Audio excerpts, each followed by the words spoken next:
आज की वीडियो होने वाली है फाइवर टिप्स एंड ट्रिक्स पर कि क्या चीजें आपको फॉलो करनी चाहिए, जिसमें हम डिस्कस करेंगे कि कैसे आप अपने फाइवर के ऑर्डर्स को इंक्रीज और बूस्ट दे सकते हैं। आपको अपनी गिग्स बनाते हुए किन चीजों का ख्याल रखना चाहिए। उसके अलावा इस वीडियो को एंड तक देखिएगा, क्योंकि मैं आज आपको फाइवर अकाउंट बनाना नहीं, फाइवर अकाउंट चलाना सिखाऊंगा और ऐसी मिस्टेक जो कि आपने अवॉइड करनी है उन गिग्स को क्रिएट करते हुए। इस वीडियो की कोई भी बात आपने मिस नहीं करनी, क्योंकि आज का डाटा मेरे और 10 टॉप रेटेड सेलर्स और फाइवर चॉइस बैज होल्डर की इंफॉर्मेशन पे बेस करता है। Welcome back to my channel. और अगर आप मुझे पहली बार देख रहे हैं और एक्साइटेड ऐसी वीडियो के लिए, तो चेक कर लें कि आपने यूट्यूब चैनल सब्सक्राइब कर रखा है, फेसबुक पे पेज फॉलो किया हुआ है और उसके अलावा इंस्टाग्राम पे ही फॉलो कर सकते हैं।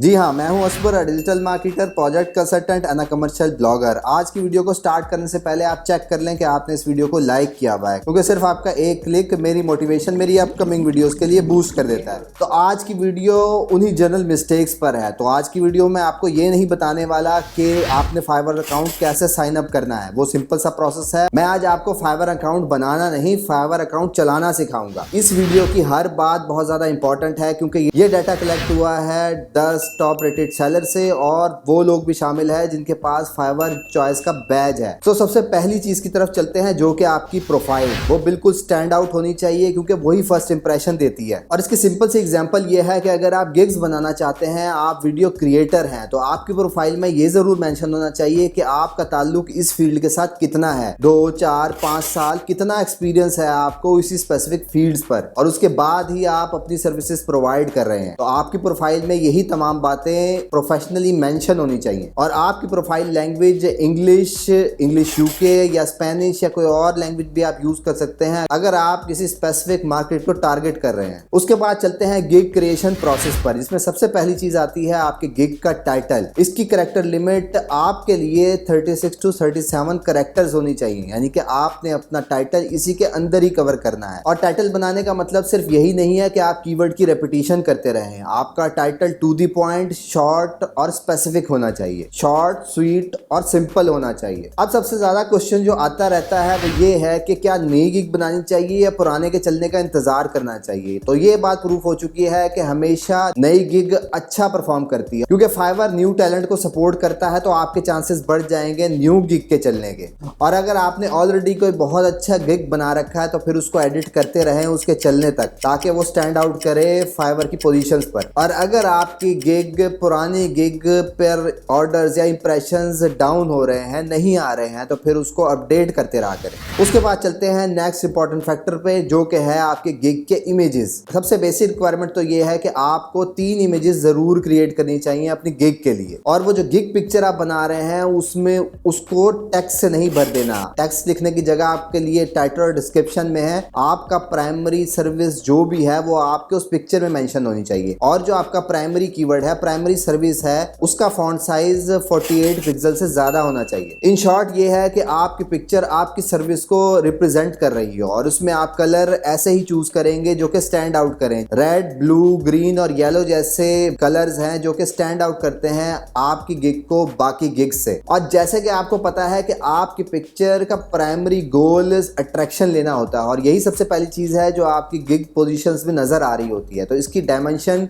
फाइवर रिकमेंड करता है एक मिनिमम साइज पिक्चर का, जो कि है 550 by 370। तो मैं रिकमेंड करता हूं कि अगर आप उसकी क्लैरिटी और बढ़ाना चाहते हैं, उसकी डेप्थ और बढ़ाना चाहते हैं, तो आप उसी पिक्चर को क्रिएट करें 1100 by 740 के साइज पर, और आपका प्राइमरी कीवर्ड उस पिक्चर में होना जरूरी है। और कोशिश करें कि आपकी इमेज एडोब इलस्ट्रेटर से ही क्रिएट करें, उसमें आपको डेप्थ, क्लैरिटी और पिक्सल ज्यादा मिलते हैं। अगर आप नॉन टेक्निकल है तो फिर आप कैनवा को भी यूज कर सकते हैं इसी की पिक्चर प्लेयर बनाने के लिए। तो सबसे पहले आप गिग के लिए 3 पिक्चर डिजाइन करेंगे, उसमें से जो बेस्ट पिक्चर होगी उसको प्राइमरी लोकेशन पे प्लेस करेंगे। तो इमेजेस के बाद जो इंपॉर्टेंस रख सकती है वो है वीडियो, क्योंकि देखा गया है बहुत सारी स्टडीज में कि जब आप वीडियो यूज कर रहे होते हैं अपने गिग्स में तो फिर आपकी सेल्स 220% तक इंक्रीज हो सकती है। अब अगर वीडियो बनानी आपको नहीं आती तो उसके लिए बेतहाशा AI टूल्स अवेलेबल है जिसको यूज करते हुए आप गिग की वीडियो बना सकते हैं। उसके बाद चलते हैं गिग की डिस्क्रिप्शन पर। गिग की डिस्क्रिप्शन में पहले तो फाइवर ने कोई लिमिट नहीं दी हुई थी, तो लोग जितनी इंफॉर्मेशन डाल सकते थे वो डाल देते थे। पर इसके ऑपोजिट फैक्ट ये है कि लोगों के पास इतना टाइम नहीं होता कि वो आपके 1200 वर्ड्स पढ़ेंगे। तो स्टार्ट का जो पैराग्राफ आप क्रिएट करेंगे वो बहुत ज्यादा क्लियर होना चाहिए, और उसके बाद आप जितनी भी बातें उसमें मेंशन करेंगे वो बुलेट्स में होनी चाहिए और टू द पॉइंट होनी चाहिए। और सबसे बड़ी गलती मैंने देखी है गिग की डिस्क्रिप्शन में कि लोग अपने आप को एक्सप्लेन करना शुरू कर देते हैं, अपने एक्सपीरियंस को एक्सप्लेन करना शुरू कर देते हैं डिस्क्रिप्शन में। ये उसकी जगह नहीं है, उसकी जगह आपकी प्रोफाइल में जो ऑलरेडी मैं एक्सप्लेन कर चुका हूं वो है। आपकी डिस्क्रिप्शन उस टॉपिक से स्पेसिफिक होनी चाहिए, और वो इतनी भी ज्यादा नहीं होनी चाहिए कि आप अपने क्लाइंट को कंफ्यूज कर दें कि बेसिकली जो उसको चाहिए वो आपके पास से मिलेगा या नहीं मिलेगा। उसके अलावा जो चीजें फोकस रखनी है वो ये है कि आप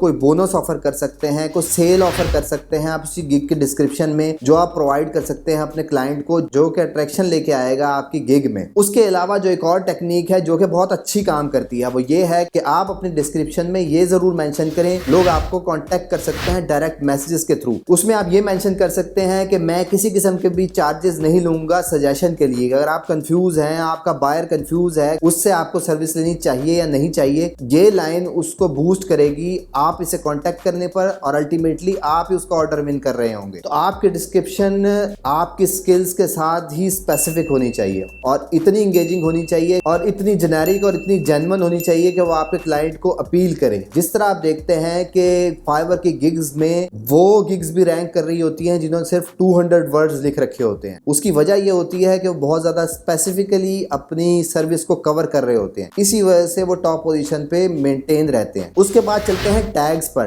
टैग्स के बारे में लोगों की कंफ्यूजन है मार्केट में। कुछ लोग कहते हैं कि इसकी इंपॉर्टेंस बहुत ज्यादा है, और कुछ कहते हैं कि इसकी इंपॉर्टेंस 1% ही है। पर इंपॉर्टेंट फैक्टर ये है कि आपने जितनी भी लिमिट आपको मिली है टैग्स की, उसको फुल करने की जरूरत नहीं है। उसके मुकाबले में आपने टू द पॉइंट रखने की कोशिश करनी है। इसकी एग्जांपल ये है कि अगर आप फेसबुक मार्केटिंग की सर्विसेज दे रहे हैं अपनी गिग में, तो फिर आप फेसबुक का टैग अलग यूज करते हैं और मार्केटिंग का टैग अलग यूज करते हैं। उसके बजाय अगर आप फेसबुक मार्केटिंग का एक ही टैग यूज करेंगे वो आपके लिए अच्छा से काम करेगा। और 2 से 3 एनफ होते हैं टैग किसी भी सर्विस से रिलेशन रखने के लिए। उसके लिए जरूरी नहीं है कि आप अपना थ्रेशोल्ड मीट करें जो कि आपको फाइवर ने दिया हुआ है 5 टैग्स का। तो अगर आप इसको अच्छे से कवर करेंगे तो अल्टीमेटली ये आपको हेल्प ही करेगा। जिस तरह लोग यूट्यूब में आपको टेक्निक्स बता रहे होते हैं कि आप अपने टॉप कंपेटिटर की गिग्स में जाएं और वहां जाके उनके टैग्स को अपने टैग्स में यूज करें, तो फिर आपके लिए काम करेगा। उससे ज्यादा इंपॉर्टेंट सिंपल सोल्यूशन ये है कि आप सिंपली अपनी सर्विस को फाइवर में सर्च करें और उससे रिलेटेड जो सजेशंस आपको शो कर रहा है उन्हीं सजेशन को यूज करने की कोशिश करें अपने टैग्स में। उसके बाद आता है आपका डिलीवरी टाइम, कि आपको कितने टाइम में डिलीवर करना चाहिए। आप जितने भी टाइम में डिलीवर करें वो नेचुरल होना ज्यादा जरूरी है, क्योंकि 6 से 7 महीने पहले ये टेक्निक काम कर रही थी कि लोग उसको फौरन डिलीवर करने की कोशिश करते थे जिससे उनकी गिग में बूस्ट आ जाता था। तो अब ये टेक्निक उस लेवल पे काम नहीं कर रही। उसके बजाय जितना एवरेज नेचुरल प्रोसेस होता है उस ड्यूटी को परफॉर्म करने के लिए आपने उसी टाइम पीरियड में डिलीवर करना है, और बजाय आप जल्दी डिलीवर करने के बजाय क्लाइंट कैप्चर कर लें और अल्टीमेटली बाद में वो आपसे टाइमली डिलीवर ना हो सके, लेट ऑर्डर बन जाए और कैंसिलेशन तक पहुंच जाए, उसके बजाय आप एक कंफर्टेबल टाइम जोन पीरियड रखें जिसमें आप उसको डिलीवर कर सके। और जब भी आपने डिलीवरी करनी है, बजाय आप डायरेक्ट डिलीवर कर देते हैं उस ऑर्डर को, उससे पहले एक मैसेज छोड़ें अपने बायर को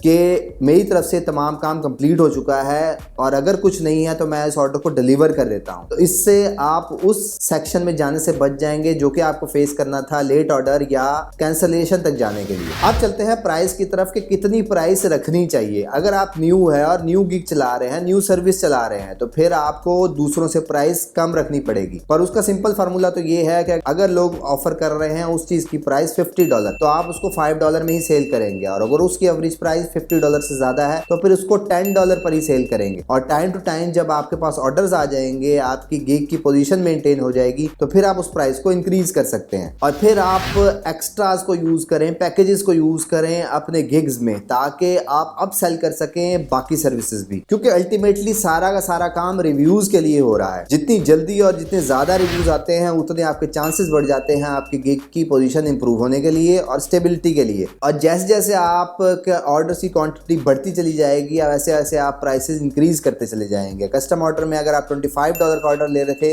तो उसी को सेल करने की कोशिश करेंगे $35 में, और उसके बाद $45 में, और इस तरह अपनी प्राइस इंक्रीज करते चले जाएंगे। क्योंकि शुरू में आपको काम मिनिमम प्राइस पे ही करना है और रिव्यू पर ही फोकस रखना है, और जितनी जल्दी से जल्दी आपको रिव्यू आ सकते हैं उतनी जल्दी आप चीजों को कन्वर्ट करने की और अपने ऑर्डर्स को इंक्रीज करने की कोशिश करेंगे। और उसके अलावा एफएक्यू की भी इंपॉर्टेंस है कि अगर आपकी कम्प्लेक्स गिग है, सिंपल सिचुएशन नहीं है, तो फिर आप एफएक्यू जरूर ऐड करें, और मिनिमम 2 एफएक्यू जरूर होने चाहिए आपकी किसी भी गिग को क्रिएट करने के लिए। और आपको हमेशा कुछ ना कुछ नया ऑफर करना है। अगर आप लॉन्ग लास्टिंग इनकम करना चाहते हैं फाइवर से, आपकी सर्विस यूनिक होनी चाहिए। जिस तरह यूट्यूब इंट्रो आप सर्च करते हैं तो यहाँ आप देखते हैं कि मल्टीपल सेलर सेम टेम्पलेट ही सेल कर रहे होते हैं। उसके बजाय अगर आपको न्यू चीज मार्केट में लेके आएंगे तो फिर आप ज्यादा क्लाइंट कैप्चर कर सकते हैं एज कम्पेयर टू के सेम सर्विस को आप रीसेल करने की कोशिश कर रहे होते हैं। क्योंकि फाइवर हमेशा न्यू आइडियाज को सपोर्ट करता है। आप डिस्काउंट्स ऑफर कर सकते हैं, अपसेल कर सकते हैं, एक्स्ट्रास दे सकते हैं, एड ऑन्स दे सकते हैं। एक दफा जब क्लाइंट आपके पास आ जाता है, उसके बाद जब क्लाइंट आपके पास आ जाता है तो फिर आप 360 फार्मूला पे लेके जाएं। इसकी एग्जांपल ऐसी ही है कि जब आपके पास कोई क्लाइंट आ जाता है और अगर वो वेबसाइट डिजाइन के लिए आया है तो फिर आप उसको बाकी सर्विसेज उस ऑर्डर कंप्लीट होने के बाद प्रोवाइड कर सकते हैं, जिसमें लोगो डिजाइन हो सकता है, उसकी एसईओ करना हो सकता है, उसकी एडवर्टाइजिंग हो सकती है। उसके बाद आता है एक और इम्पोर्टेंट फैक्टर जो कि अच्छा काम करता रहेगा हमेशा से, वो ये है कि आपको मैक्सिमम टाइम ऑनलाइन रहना है। इसकी बहुत ज्यादा इंपॉर्टेंस है। क्लाइंट के पास कोई क्वेरी होती है और ऑर्डर देने से पहले वो ये चाहता है कि मैं उसको क्लियर कर लूं, तो ये बैज दिखाता है कि ये सेलर ऑनलाइन है, उससे चांसेस बढ़ जाते हैं आपके मैसेज आने के लिए। और अल्टीमेटली जब आपको मैसेज करता है इसका मतलब है वो आपके काम में इंटरेस्टेड है और आपको ऑर्डर देना चाहता है, तो उसके बाद आप उसके साथ कम्युनिकेशन करके आपके ऑर्डर आने के चांसेस बढ़ जाते हैं। उसके लिए आपको मोबाइल एप्लीकेशन को ही यूज करना चाहिए, और ये जो एप्लीकेशन के अंदर ही ऑलवेज ऑनलाइन का ऑप्शन दे रखा है उसको दिन में 2 से 3 दफा मैनुअली ऑन ऑफ करें। इससे आप ज्यादा टाइम ऑनलाइन शो होंगे। और उसके बाद दूसरा फैक्टर जो लोग बहुत ज्यादा यूज कर रहे हैं वो है एक्सटेंशंस, जो कि रिफ्रेश कर रही होती हैं फाइवर को शो करने के लिए कि आप ऑनलाइन हैं। उसके बजाय अगर आप मैनुअली लोगों की गिग विजिट करें वो ज्यादा अच्छा काम करेंगे। और अगर आप एक्सटेंशन पर ही बिलीव रखते हैं तो फिर उसका इस्तेमाल भी करना सीखें। उसके लिए आप मल्टीपल पेजेस दें, ऑर्डर पेज दें, अपना मल्टीपल पेजेस, जितने भी आपके मल्टीपल पेजेस हैं उनको मल्टीपल इंटरवल ऑफ टाइम दें ताकि आपका प्रोसेस नेचुरल रहे, और 1 घंटे में 4 to 7 कॉम्बिनेशंस दें जो कि रैंडमली ऑपरेट कर रहे हो। तो कभी कभार एक्सटेंशन काम करना छोड़ देती हैं और कोई रिफ्रेश काम नहीं करता, तो नेक्स्ट इंटरवल पे वो रिफ्रेश काम करेगा जिससे आपका मकसद हासिल हो जाएगा। एक रिफ्रेश के बाद 5 मिनट तक आपकी प्रोफाइल लाइव रहती है और उसके बाद ऑफलाइन हो जाती है, तो उसको 5 मिनट के बाद किसी भी टाइम फ्रेम में उसको रिफ्रेश होना जरूरी है। और दूसरी टेक्निक ये है कि आपको पाकिस्तान और इंडिया के टाइम के मुताबिक रात 3 बजे से लेकर सुबह 9 बजे तक लाइव रहें, तो आपको इंटरनेशनल ऑर्डर आने के चांसेस बढ़ जाते हैं। और अगर आप ये एक्सटेंशन भी यूज कर रहे हैं और आप मैक्सिमम टाइम लाइव भी रह रहे हैं, तो उसके लिए आप एक और चीज चेक करें कि आपकी जो एप्लीकेशन इंस्टॉल हुई है उसका नोटिफिकेशन सिस्टम अच्छे से काम कर रहा है। उसका पुश नोटिफिकेशन ऑन होना चाहिए ताकि जब भी आपको मैसेज रिसीव हो तो आप इंस्टेंटली उसको रिप्लाई करें। क्योंकि अगर आप लाइव थे और आपको मैसेज आ गया और आपने टाइमली रिप्लाई नहीं किया तो फिर ये नेगेटिव इंपैक्ट छोड़ेगा फाइवर के एल्गोरिदम पर और अल्टीमेटली आपकी गिग्स डाउन हो जाएंगी। उसके बाद सबसे मेन फैक्टर जो कि है रिव्यूज, के रिव्यूज पर ही बेस करती है सारी की सारी स्टोरी। जितने ज्यादा और अच्छे रिव्यूज होंगे उतने ज्यादा जल्दी और कंसिस्टेंटली आपको ऑर्डर्स आते रहेंगे। अब यहाँ पर लोगों के पास फार्मूला है कि वो फेक रिव्यूज बाय कर लेते हैं जिससे उनकी गिग बूस्ट हो जाती है। इसका सिंपल फार्मूला ये है कि अगर आप यही मैकेनिज्म फॉलो करना चाहते हैं तो फिर आप 10 रिव्यूज अगर बाय कर रहे हैं अपनी गिग पर ताकि आपकी गिग आर्टिफिशियली बूस्ट हो जाए, उसके बजाय आप सिर्फ 5 ऑर्डर्स बाय करें और उस पर कोशिश करें कि 5 के 5 ऑर्डर्स पे $5 की टिप हो। तो और आप सिर्फ फेक रिव्यूज की जान छोड़ दें, क्योंकि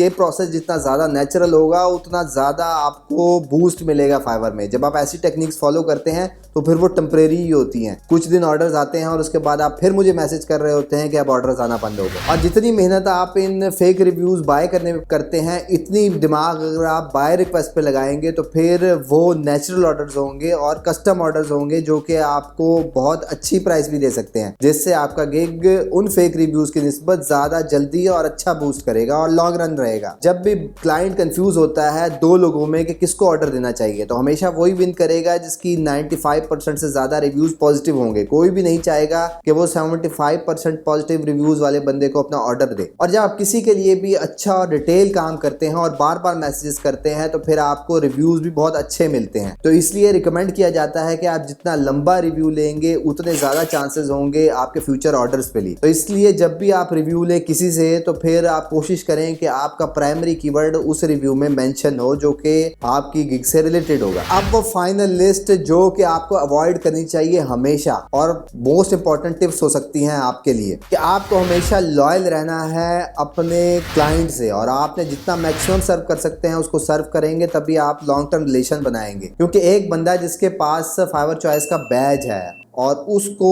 एक ही बंदे ने 100 ऑर्डर्स दिए हैं एक ही सर्विस पर और कंसिस्टेंटली ऑर्डर्स आते चले जा रहे हैं, इसकी वजह सिर्फ और सिर्फ यही है कि उसने क्लाइंट सेटिस्फेक्शन कर रखी है और इसी वजह से उसके पास फाइवर चॉइस का बैज है बहुत टाइम से। और उसी बंदे ने ये भी बताया कि उसके लेवल डाउन होते चले जा रहे हैं पर फिर भी फाइवर चॉइस का बैज उसी के पास ही है और इसकी वजह सिर्फ और सिर्फ क्लाइंट सेटिस्फेक्शन ही है और लॉयल्टी ही है उसके काम के साथ। और ऐसे ऑर्डर्स जो आपके पास आ जाते हैं और क्लाइंट की तरफ से वो स्टार्ट नहीं होते हैं, उसमें किसी भी किस्म की इंफॉर्मेशन नहीं होती है और वो आपके हिस्ट्री के साथ जुड़े रहते हैं, क्लाइंट उसके ऊपर कोई एक्टिविटी नहीं करता और वो रिमूव भी नहीं होते, तो ऐसे ऑर्डर्स को अपनी हिस्ट्री में से निकालने के लिए आप फाइवर सपोर्ट को कांटेक्ट करें ताकि आपके टोटल ऑर्डर्स की रेशो पॉजिटिव ही रहे और बैलेंस्ड ही रहे। और कभी भी आपने अपने क्लाइंट से डिमांड नहीं करनी उसकी प्राइवेट इंफॉर्मेशन, जिसमें आ सकता है रिव्यू देना, उसके कॉन्टैक्ट ईमेल या फोन नंबर लेना। ये एक सीरियस क्राइम है फाइवर के लिए, इसकी बेस पर आपका फाइवर अकाउंट सस्पेंड भी हो सकता है। अब आपने ख्याल ये रखना है कि अगर आप मल्टीपल गिग्स बना रहे हैं तो उन तमाम गिग्स का आपस में रिलेशन होना चाहिए। अगर आप वर्डप्रेस से रिलेटेड सर्विसेज दे रहे हैं तो आपकी बाकी सर्विसेज वर्डप्रेस की सब कैटेगरी से रिलेटेड हो सकती हैं। ऐसा बिल्कुल भी नहीं हो सकता कि आप वर्डप्रेस की गिग्स बना रहे हैं और उसके बाद एकदम से आपने वीडियो एडिटिंग की गिग्स बनाना शुरू कर दी उसके ऊपर। दूसरी इंपॉर्टेंट फैक्टर ये है कि इंग्लिश इतनी अच्छी है या नहीं है। अगर आपकी कम्युनिकेशन है, आप अगले की बात समझ रहे हैं और अपनी समझा सकते हैं, क्योंकि लोग कंफ्यूज होते हैं इंग्लिश में बात करने के लिए। इंपॉर्टेंट फैक्टर यह है कि आपको समझना और समझाना आना चाहिए। तो अगर आपने ये काम कर लिया तो टूटी फूटी भी इंग्लिश चल जाती है। और जब भी आपने कोई ऑर्डर लेना है और आप चाहते हैं कि अपनी गिग में बूस्ट लाए, तो जितनी प्राइस ज्यादा होगी उस ऑर्डर की उतना बड़ा बूस्ट मिलेगा आपको अपनी गिग की पोजीशंस में। तो अगर ये तमाम बातें आपको अच्छी तरह समझ आ चुकी हैं तो फिर आप कमेंट में अभी ट्राई लिखना मत भूलिएगा। उसके अलावा मैंने कोई चीज मिस कर दिया फाइवर टिप्स से रिलेटेड या कोई कंफ्यूजन है इस तमाम प्रोसेस में, तो फिर आप अपना मैसेज कमेंट में जरूर लिखें, मैं डिटेल रिप्लाई देने की कोशिश करूंगा। उसके अलावा अपने दोस्तों को टैग जरूर करें जो सेम फील्ड से रिलेटेड है और स्ट्रगल कर रहे हैं। जाने से पहले ये जरूर चेक कर लें कि आपने यूट्यूब चैनल सब्सक्राइब कर रखा है, फेसबुक पे पेज फॉलो किया हुआ है और उसके अलावा इंस्टाग्राम पे ही फॉलो कर सकते हैं। That's all for today. Thank you very much. Have a good and safe day.